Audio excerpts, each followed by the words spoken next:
What in the world? Look at this, guys. What is going on here? In this video, what we're going to do is break down Decay, because Decay is actually really good. But Decay's got a nice little bit of a story behind him as well. And we're going to focus on the way he absolutely dismantled the Dallas Fuel, which, of course, were his old team. But before we get into that, look at this, right? This is from the Paris Justice game. And it is just like, look at the kill feed. Let's go back in time. And let's just take a look at what happens here, because this is actually ridiculous. I'm just going to play it. Let's go. Let's just bask in it. Look at this. He is super high charge. He's almost got Graviton Surge. And what I really like about these pro Zaryas is they just grab one target. None of this trying to get a massive team grab. They don't care. Look, notice the Winston was trying to escape. Massive grab on the Winston. Wipes him out. Look at the charge. It's ridiculous. FD God. Probably the best Lucio there is, or at least one of the best Lucios. Absolutely deleted. The beam is doing tons of damage. It is just, frankly, absolutely insane. That is Zarya when Zarya is just absolutely destroying face and nothing is stopping her. It is just incredible. All right, then, what we're going to do is take a look at Dallas Fuel versus the Washington Justice on Numbani. Now, spoiler alert, this is an 8-minute long game. And I'm going to tell you straight away at the top of the video, and you probably guessed by the title of the video and the description of the video, Fuel get destroyed, and they get absolutely destroyed. And the crazy thing is, Fuel are getting destroyed by a player that actually used to be on their roster. Now, this player is Decay, and that he's going to be the focus of the video, but we are going to take a more sort of overview look at what is going on in this game. Now, just to kind of give you guys a bit of information before we get into the video, they were not great.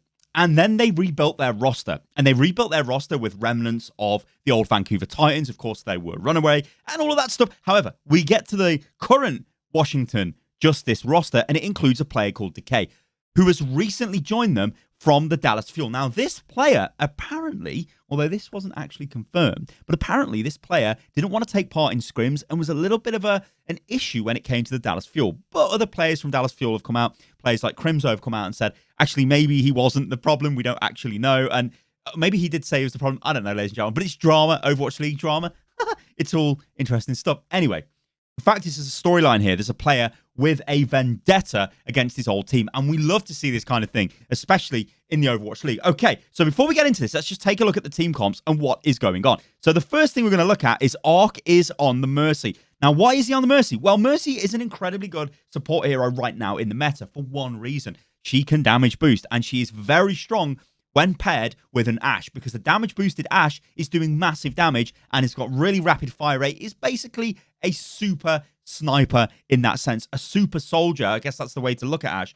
Obviously not as powerful as a Widowmaker if you land in the headshots, but you've got all of the added utility. You've got the coach gun, which makes you immune to being dived, because you can coach gun away a Winston if he comes at you and all kinds of stuff, and you can just rapidly relocate. And of course, you've got Dynamite, amazing for generating Bob, and Bob is a really good ultimate because Bob can contest points. Even at the pro level, in the past we laughed at Bob. We were like, well, Bob's going to be terrible because, I mean, he's just a aimbot turret with a little bit of damage. That's not going to kill any pro players. But it does, ladies and gentlemen, because of Bob in your back line. I don't care who you are. That's going to be a major problem for you. All right, then. So let's take a look at Stitch. Again, a ridiculously good player on the Ashe. Now, the Ashe takes up the position. If any of you guys out there remember, back in the day, Numbani used to be the stomping ground, or at least Numbani Point A used to be the stomping ground of Soldier 76. You'd play him in this area here. It gave you great sort of vision of the point. You could take a look at all the choke points. You know, you'd sort of be over here, wouldn't you, as your Soldier? You can see everything. It's great. You might start here for a cheeky Helix rocket, maybe get a bit of charge, which of course is what this is, because you can throw your dynamite down. You do sometimes see Ashe players starting down here, throwing dynamite at the door, and then running back and coach gunning up to this position. Anyway, so that's the sort of core of the DPS on the Washington side. The other players that they've got are, where have you gone, Tuba? There you are, Tuba. So Tuba on the Sombra. Now, Sombra is, again, very strong in the meta. EMP, probably the best ultimate in the game. If you can engage with EMP, it is fantastically powerful. Again, Sombra is very good in organized teams, so you will see more of a sort of being used at the pro level compared to other levels of gameplay, let's say. There are loads of other nuances that go into the reason why Sombra is selected. But if you look at what Fuel are playing here, Sombra is going to massively counter Winston. She's going to counter the Diva as well. And what Sombra will be doing will pretty much be perma-hacking Note, so Note actually can't play Overwatch, which is unlucky.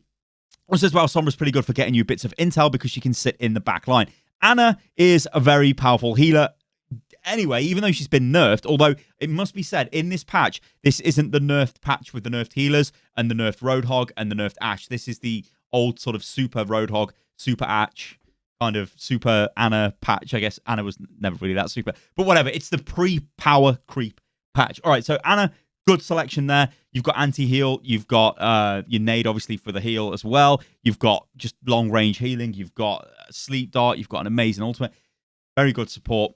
Very good player right now. Obviously, this Roadhog just takes the place of a main tank because he's so powerful right now. Yeah, he's got the hook combo. He can kill you. He's a threat, and he doesn't die. And Zarya, now, Zarya pairs really, really well with the Hog because Hog's a big, fat target. And if Hog is in the middle of a brawl, it actually can be quite a good target to drop the bubble on. But not only that, bubble is the only ability in the game that removes negative effects off players. So if somebody is hit with, Ana grenade or whatever, you can bubble them and sort them out. If somebody's just getting dove upon hard, you can hit them with a bubble. So very reactionary defensive capability. And of course, it's Zarya. Graviton Surge will win you team fights. And well, if she's charged, she'll just kill everybody.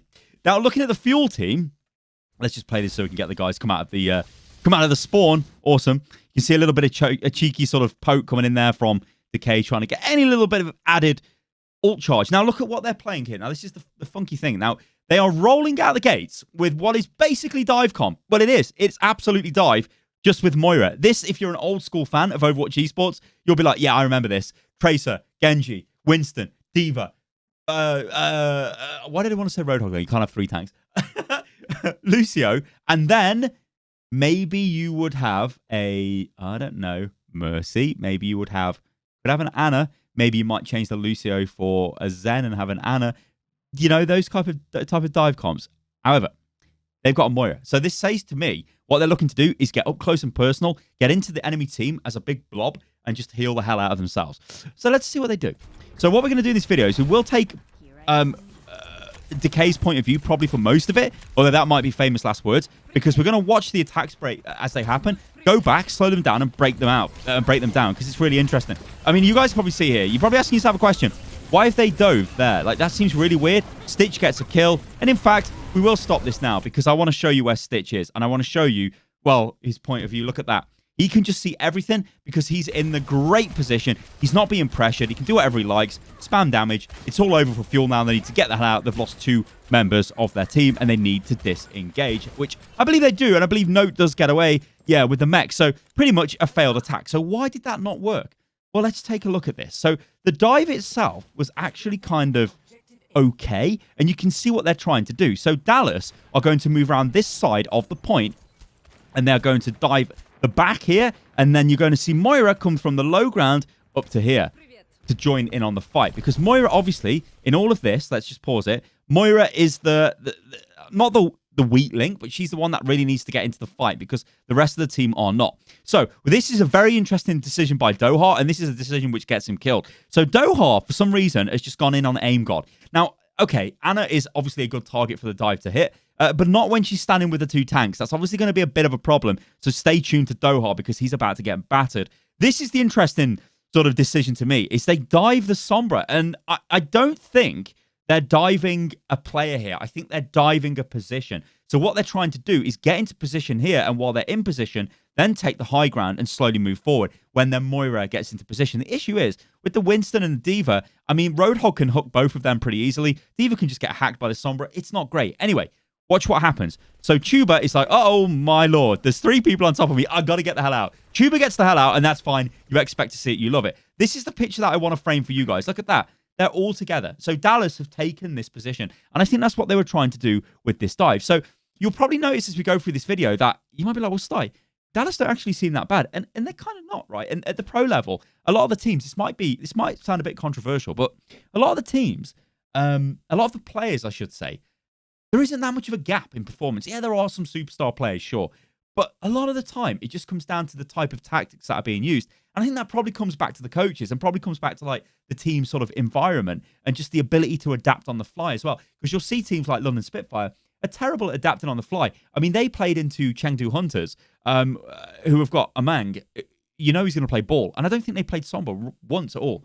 Although you guys can correct me on that. But the matches that I watched, they were getting destroyed by Chengdu. And they never, ever selected Sombra just to try and counter the ball. Because that's a hard counter, right? You hack ball and it's kind of all over for him. Anyway, let's watch what happens here. So the problem with this, right, is while this is okay and this dive comes in fine, look at Decay.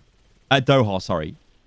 Doha is just getting absolutely wrecked. Decay uses his bubble on Anna, I think, there to keep her alive. Look at his charge. He's got his salve up. Apparently, his weapon model's not loading in. But he's doing tons of damage. That's actually super frustrating. Let's see if we can fix that.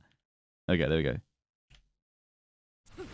He's getting loads of charge. He's used his bubbles. This dive is sort of kind of desperation from Gamsu. They've already lost Doha. It's going to be super difficult for them to get any kind of value here. Diving in like that is very difficult. You will notice, though, that Decay is taking a bunch of damage, but he is being healed back up. Look at Gamsu, though. He's super low. Decay wants to spam into that.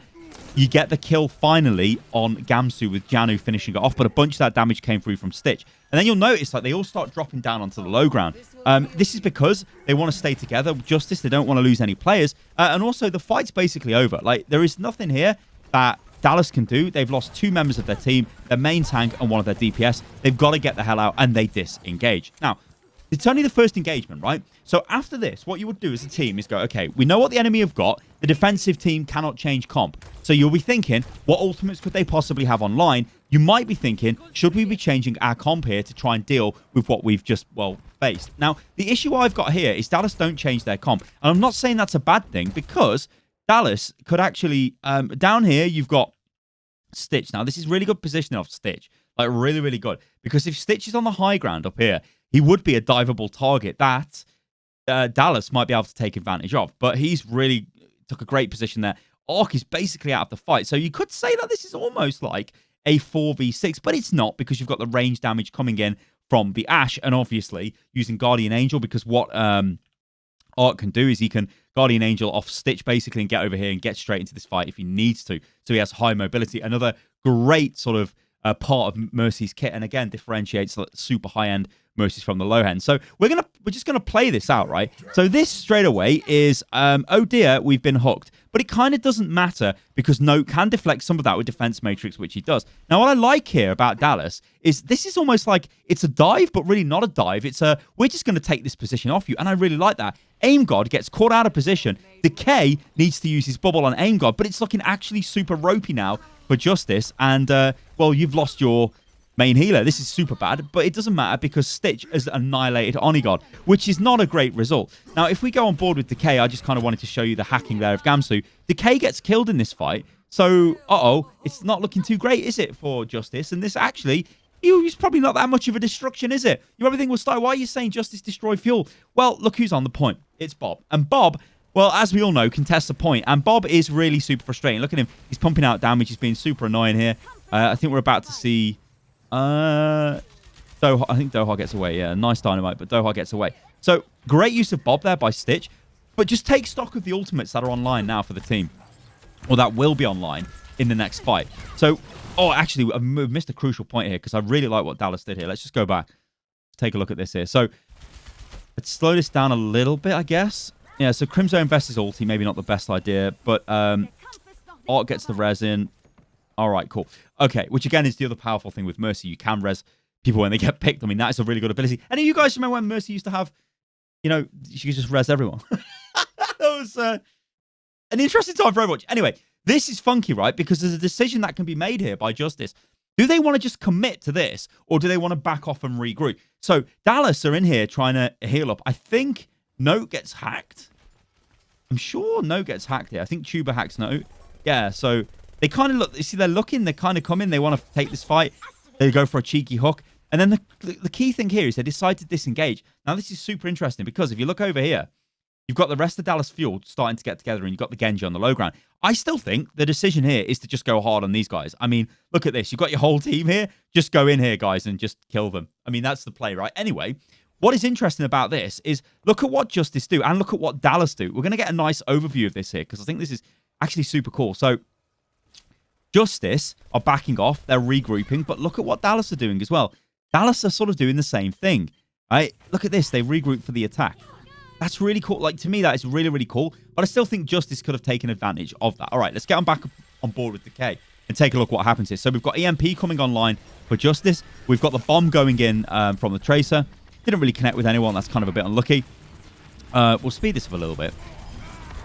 Whole Hog gets invested, and it's just doing tons of damage. Decay's standing on the front line, taking loads of damage. On 70, almost 70 charge there.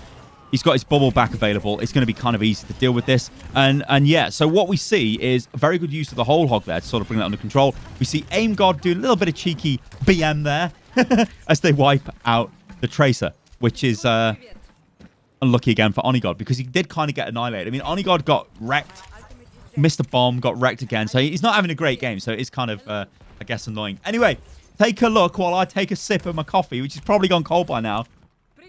Mmm.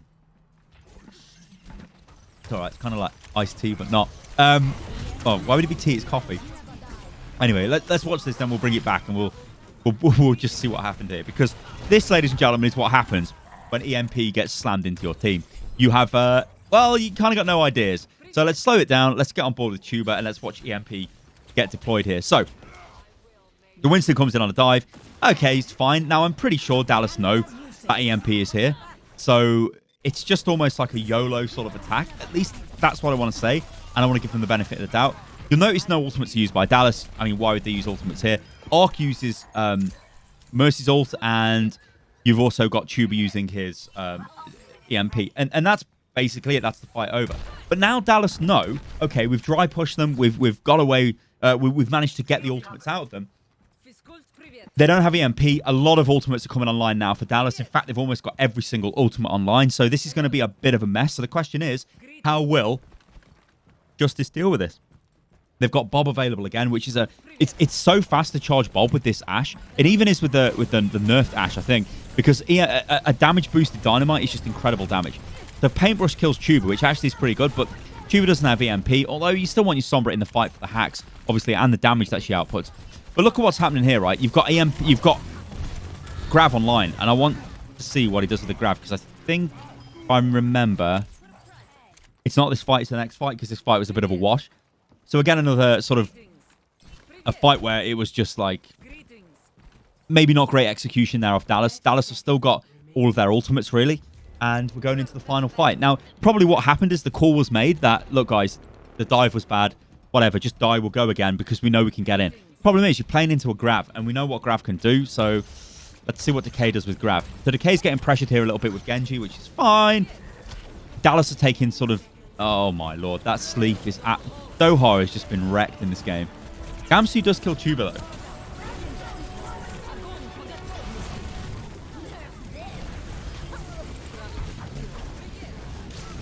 So, yeah. We need to go back. Let's go back, because this is... Oh, my days. Oh, my days. Let's look at what is going on here. What is going on here, Dallas? What is going on? So, they do find Tuber, though, in the back line, and they do kill Tuber. So this actually is really good. And this is the kind of mistake, right? Let's pause this here, because that is the kind of mistake that Justice now can't make, because Justice are playing against the likes of San Francisco Shock. They're playing against the likes of Philadelphia. These are the teams that are left in the NA bracket, and and Atlanta Reign as well. It's going to be difficult to get away with stuff like that. I mean, they don't get away with this because Tuber does get killed, I believe. That damage he takes, they do. I think they kill him, right? Anyway, the point I was trying to make kind of is a bit mute there, because I thought he got killed in the back line. He didn't, because he translocated away. But that's the kind of thing, right? You don't expose yourself to that damage, because better players will just kill you, or better teams. Let's say better teams, because like I said, I think players in Overwatch League are all like super high level, super good players anyway. But a better team reaction would have killed Tuber then. But the thing is, what is going on here? I don't know what they're doing here. I don't know why.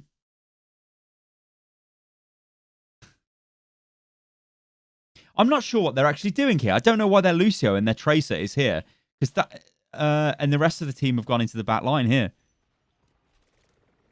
This is a really odd sort of split dive. Gamsu does get the kill though on Tuber, because I don't think Tuber can translocate that. So Tuber's dead off that. So we've got the... Yeah. This is super, like, this is very weird. So, yeah, and this is very, very weird. I don't know what they were trying to do here. I think this looks like a bit of, like, a collapse of communication, because it's like, instead of... Like, you see, for me, when I look at Overwatch, an Overwatch League, I think if you just do simple stuff and do it well, you get a lot of good results. Like, if they just committed either one direction, they could just wipe out whoever the hell is there, take control of that position, and then start cycling around instead of this kind of split attack. it's maybe a bit too complicated. Anyway, we did see there was the awesome sleep on Doha, and he gets absolutely ruined. This backline attack, though, you've just got Stitch and Ark running away, basically, from the fight. So then Dallas, like, you know what? We need to take control of the point. But Janu does have his whole hog available, goes for a hook, does grab Paintbrush, which is super unlucky, and kills him. So that there, and then again, you see the sort of the reaction from Crimzo, but there's no way Crimzo can stop the hog combo because the damage from it will just instantly kill him, which is unlucky. So Paintbrush there gets outplayed by Janu.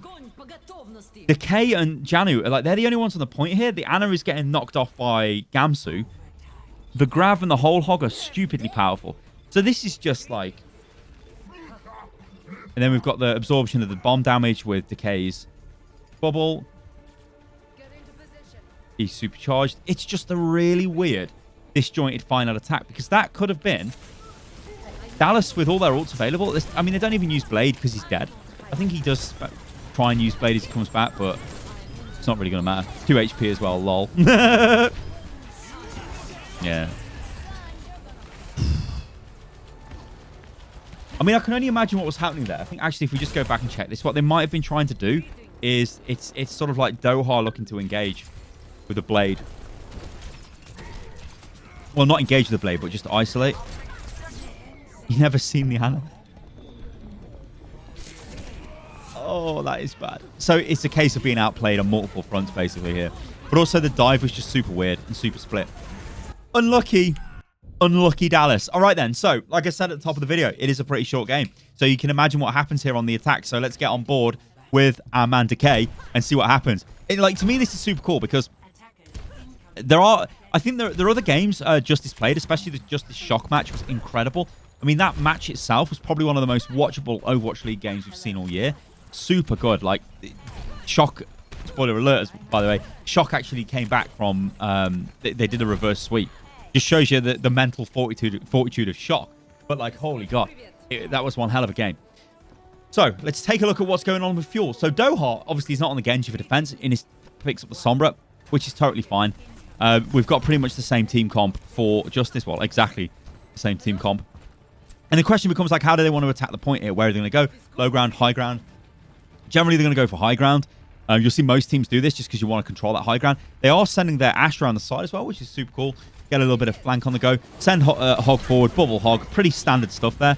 Pressure the D.Va off the point. D.Va's super low. Doha actually does manage to get the kill on the Ark. And Note gets the kill on Stitch. Although, I think actually Decay might have been able to demech Doha a little bit. Doha's Sombra. How could he demech the Sombra? Demech Note anyway. Might have been able to demech him a little bit earlier there. But hey, first attack, whatever. This is the way it goes, right, on Dumbani. A lot of first attacks generally aren't, I guess, effective because you need to see what the enemy team are running. You need to see what positions they're taking up. Unless you get lucky, I guess, and you just manage to isolate. Or, as I said in the video a few times, if you are a very clean team with clean team comms, and you can just adapt quick and go, we need to go here, we need to do this, and then deal with it. Maybe you've got a very good in-game shot caller or leader, all kinds of stuff. So let's watch this breakout now. One of the issues I've got with this is Justice can take control of the point quite easily, and they can force Dallas to engage them and then react to it. And I think with the two comps we're looking at here, that's exactly what Justice want. Talk about win conditions a lot in Overwatch, and the win condition here is to almost bait Dallas into a dive and then destroy them, and that's what we're seeing here. They're getting picked apart. We will go back and do this sort of slowed down so we can break down all the aspects of it, but that's essentially what's happening. There's no real point presence for Dallas, and they're suffering because they need to dive to get effective value from this comp, and their original dive was just totally taken advantage of, like, very cleverly by Justice, and like a nano boosted massive charge Zarya is always going to be a bad time. All right, let's go back. So watch this. Okay, let's slow this right down. Whoa, we don't want to do that. We don't want to speed it up. Overwatch is difficult enough as it is to catch all the little details going on when we're watching it full speed. Oh my lord. All right then, let's do this. So Janu pushing forward onto the point. You've got Decay spamming hello. I mean, obviously, remember, these guys are his old teammates. But this, if we pause it right here, look at this. Hey, we're just going to take control of your point. Why are both of our tanks together? Why are we spamming emotes? Why is Decay waving at you? I don't know. You can ask all these questions. But they're two juicy targets that have actually left the back line. This means, hey, we can dive. Doha in a nice little position here. get a cheeky hack off, they can get ready for a dive. So we'll set up the camera here because we know that Gamsu is going to be like, oh yes, let's kill this back line. So Janu, Decay, front line, messing about. Here we go. Here's the dive. Here it comes in. Gamsu off the top ropes, coming down. Stitch is like, oh god, I'm going to use my coach gun to get away from this, but I'm hacked. It's a bad time for me, super bad time, and I'm absolutely killed. Now, that's actually pretty good. However, what has happened over here? Janu, again, has ate himself a Lucio for breakfast. This is not what you want to see. I mean, this here, like, if they didn't lose the Lucio, would have been a much better scenario for Washington, for Dallas even. Anyway, watch the reaction here from Washington. So they straight away start looking to come back. Decay comes back. Let's get on board with Decay. Used his bubble. I think he used his bubble on Ash, right? To try and keep her alive. But whatever, it doesn't matter. He comes back. He reacts. He's absorbing tons of damage. These guys now are kind of out of position. Note is a super easy target for D.Va to just delete because Zarya is something, you know, you always look for the D.Va because it's so easy to do damage to, so easy to take out. Crimzo gets put to sleep. Should be able to fade away from that, I think. Crimzo... No, maybe he doesn't have fade. So again, that's a problem for Crimzo. Crimzo is going to get killed. Oh, there's his fade has just come online. So Crimzo does actually sort of survive that. You've got hacks going through. Actually, that was a pretty big EMP, that was. So Fuel, you know what? Let's go back here because that was a pretty big EMP there off Fuel. So again, why did Fuel not win this fight? So we do know that... Okay, so what we know is Paintbrush gets killed, which is kind of not great. Let's take a look at this, right? So, this EMP... Yeah, Doha must just run in here and just EMP. Well, maybe throw his Translocator and get all those guys. Yeah, he still doesn't have his EMP available. So, it's a lot of questions, isn't it? Like, why Dallas struggling here? I mean, it's just a team comp issue, I think. Yeah, it is an execution issue. Yeah, it's a team issue. I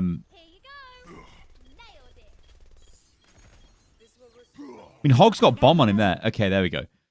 So Hog is taking incredible damage. I think Hog dies, right? But Hog's got stupidly good value because he's killed Winston and he's killed Lucio. So Doha comes in. Big EMP. Oh, he doesn't actually die, Hog. Standard Hog, just not dying to any kind of damage. Decay over here involved in a personal battle with Crimzo. But the point I was trying to make is Justice and Decay did come back to try and deal with that dive in their back line. But it's still... The more you look at this, the weirder it kind of gets. Like, I feel like Dallas were in positions here to sort of take this fight quite a few times, and they never really capitalized on it. Decay is a really good player, though, and that's been like one of the themes of this video. Decay is just a stupidly good player. He's good on a number of heroes, and he seems to have fit really well into Justice. Now, there could be a bunch of, you know, issues with... It's pretty much an all-Korean roster, and... Decay, I think, did want to play on a Korean team. Dallas Fuel isn't an all-Korean roster, so there may have been communication issues in that. I mean, one thing I will say is, through the stuff that I did with London Spitfire in the past, in Season 1 of Overwatch League, just before the playoffs began, used to have their own individual apartments. And this was set up because, incorrectly, I guess, the management at the time were like, you know what? Everybody can have their own sort of place. That'll be fine. That's not how the players wanted to live. The players wanted to live together. And I remember we went over to LA and we went over to Burbank and we looked at a very fancy, it was a mansion, let's be honest, a very fancy house with a big swimming pool and all kinds of stuff. To get that, to put the players in, because that would be the right move, because we want the players to be together. We want them to sort of get that team building on the go instead of going to the arena where they were practicing at the time and then going back to individual apartments where they were on their own and they didn't really have the chance to sort of socialize and get together and all of that stuff. It wasn't a very good team environment. But we made that change. And what happened to Spitfire? Well, they won Overwatch League Season 1. Now, of course, there was things like the meta was favorable to them and stuff. They were very good players. But that change in scenario, I honestly believe, just setting them up in a different way, that sort of would work for them. Whereas other teams, you know, maybe Western players, some of them might actually prefer to be in their own apartments. Korean players might prefer to be together in groups of, you know, in units of players, in big team houses. It's all different kind of ideology and stuff going around. But there's loads of things that go on at Overwatch at the pro level.